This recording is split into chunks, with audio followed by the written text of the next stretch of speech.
சலீம், தேர்தல் களத்திலிருந்து ஒரு சுவாரஸ்யமான லைவ் அப்டேட் ஒன்று வந்திருக்கு. சசிகலா சென்னை மெரினால உள்ள அண்ணா, எம்ஜிஆர், ஜெயலலிதா நினைவிடங்களில் அஞ்சலி செலுத்தி வருகிறார். அந்த காட்சிகளை பார்க்கலாம்.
எங்களுடைய தலைவர்கள்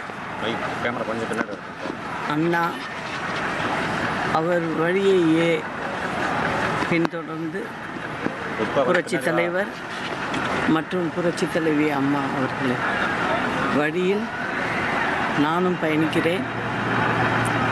நாளைக்கு பசும்பொன்னில் அம்மா பிறந்த நாள் நிகழ்ச்சியில் கலந்துக்கிறேன். அதில் சில முடிவுகளை எடுக்கிறோம். அதற்கு முன் எங்கள் தலைவர்கள்ட்ட ஆசீர்வாதம் வாங்க வேண்டும் என்று இன்று அவர்களிடம் சொல்லி வேண்டிவிட்டு புறப்படுகிறேன். ஏற்கனவே ஆதரவாளர்களே விருப்ப மனுக்களை பெற்றிருந்தீங்க. பலரும் தேர்தலை போட்டியிட விருப்பம் தெரிவிச்சிருக்கிறாங்க. நாளை கட்சி குறித்தான அறிவிப்பு வெளியாகிறதா? என்ன நகர்வுகளை நோக்கி சொல்ல இருக்கிறீங்க? நாளைக்கு நீங்கள் அங்கே நிகழ்ச்சியில் கட்டாயம் கலந்துக்கணும். எல்லாரும் நிச்சயம் இன்னைக்கு அம்மாவுடைய இடத்துலன்னு சொல்கிறேன்.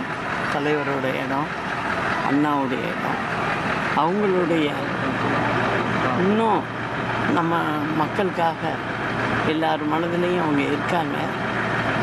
அதனால் அவங்க இடத்துலேருந்து நான் வேண்டிக்கிட்டு நாளைக்கு ஒரு நல்ல தகவலை சொல்கிறேன். அங்கே எல்லாரும் பார்க்கலாம். 2026 தேர்தலில் தனித்து போட்டியா இல்லை கூட்டணியோட போட்டியிட?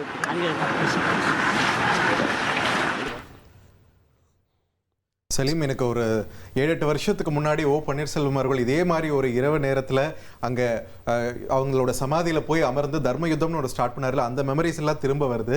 இப்போ மறுபடியும் அதே மாதிரியான ஒரு காட்சியை பார்க்குறோம். இப்போ சசிகலா அவர்கள் போய் ஒரே நேரத்தில் 3 தலைவர்களுக்கும் மரியாதை செலுத்தக்கூடிய காட்சி இந்த நேரத்தில் போய் செலுத்தியிருக்காங்க. உங்களுக்கு என்ன தோணுது? What is going to happen? ஏற்கனவே ஒரு தகவல் இருக்குங்க பார்த்திபன். அதாவது நாளை ஜெயலலிதா அவர்களுடைய பிறந்த நாள், February 24. அன்று சசிகலா மிக முக்கிய அறிவிப்பு ஒன்றை வெளியிடுவார் அப்படின்னு சொல்லி செய்திகள்லாம் வெளிவந்து கொண்டிருந்தன. அந்த மிக முக்கிய அறிவிப்பானது புது கட்சி தொடங்குவாங்களாம். புது கட்சி தொடங்கி அவங்க இந்த தேர்தலில் சந்திப்பாங்களா அப்படிங்கிற மாதிரிலாம் கேள்விகள் வந்தது. ஏற்கனவே டிடிவி தினகரன் அவர் இபிஎஸ்ஸை கடுமையாக எதிர்த்து வந்ததெல்லாம் நமக்கு தெரியும். அந்த வார்த்தை யுத்தமெல்லாம் நமக்கு தெரியும். பட் அதை 2 பேருமே இந்த தேர்தலுக்காக தள்ளி வச்சுட்டு அவங்க இப்போ கூட்டணி வச்சுருக்காங்க. பாஜக கூட்டணியில் அதிமுகவும் இருக்குது, டிடிவி தினகரனும் உள்ளே வந்துட்டார். ஆனால் டிடிவி தினகரனுடைய கட்சியிலிருந்து ஒரு முக்கிய நிர்வாகி சசிகலா அவர்களை சென்று சந்தித்தார்கள். ஆனால் அதற்கு பிறகு நடந்ததெல்லாம் நமக்கு தெரியும். ஸோ அந்த வகையில் பார்க்கும்போது அங்கே நல்ல ரிலேஷன் இல்லை அப்படிங்கிறது தெரிய வந்தது. டிடிவி தினகரன் தரப்புக்கும் சசிகலா அவர்களுடைய தரப்புக்கும். சசிகலா அவர்கள் புதிய கட்சி ஸ்டார்ட் பண்ணுவாங்களா? நாளைக்கு பசும்பொன்னில் அந்த கூட்டம் நடந்த பிறகு வெளியாகின்ற மிக முக்கிய அறிவிப்பில் புதிய கட்சி தொடர்பான அறிவிப்புகள் இருக்குமா? கூட்டணி அமைத்து தேர்தலை சந்திப்பார்களா அல்லது தனியாக தேர்தலை சந்திப்பார்களா என்று பல கேள்விகள் எழுந்திருக்கிறது. ஆமாம், நிச்சயமாக டிடிவி தினகரன் இபிஎஸ் தரப்புக்கு போன மாதிரி சசிகலா அவர்கள் போவதற்கும் அவர்கள் அதை ஏற்பதற்கும் வாய்ப்பே இல்லை என்று அரசியல் வட்டாரத்தில் பேசப்படுகிறது. அப்போ சசிகலா அவர்களுடைய அரசியல் வருகை, அதாவது ஒரு புதிய கட்சி ஆரம்பித்து ஒரு புதிய நடவடிக்கை அவங்க எடுப்பாங்க. ஆனால் இப்படி தொடர்ந்து அதிமுகவோட கோர் வாக்கு வங்கியிலிருந்து கிளை கட்சிகள் தொடர்ந்துகிட்டே வர்றது அதிமுகவுக்கு இந்த தேர்தலில் எந்த மாதிரியான ஒரு வாக்கு சதவீதத்தை கொடுக்க போகுது அப்படின்ற ஒரு கேள்வியுமே கூட இது எழுப்புது. நாளைக்கு சசிகலா அவர்களுடைய முடிவு எப்படி இருக்க போகிறது அப்படின்றதையும் நம்ம வெயிட் பண்ணி தான் பார்க்கணும். உங்கள் தந்தி1 தொலைக்காட்சியில் காதலும் கலகலப்பும் நிறைந்த ஒரு புத்தம் புதிய ஃபேண்டசி தொடர் ராஜா ராணி தினமும் இரவு 8 மணிக்கு.